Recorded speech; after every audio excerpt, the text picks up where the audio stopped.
Hello and welcome back to SkillWeb. In today's tutorial, I will show you how to convert WebP to JPG. So let's get started the video. The first method is using a website to convert WebP to JPG format. Open your web browser, search for WebP to JPG. Click here. Once you are on the Cloud Convert website, click on Select File. Find and open your file, or you can drag and drop it here. Click on Convert, then click on Download.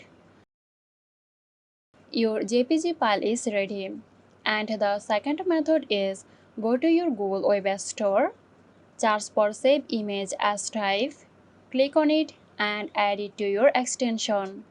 Now open your WebP image you want to download, right click on it, scroll down a bit and select Save Image as Type. Then select Save as JPG. Click on Save. So there you go. I hope this video helped you out. Stay tuned for more helpful tutorials here at SkillWeb. This video is sponsored by Zerosoft. Zerosoft offers graphic design, UI UX design, digital marketing and web development. Elevate your brand with Zerosoft today. For more details, check the description box.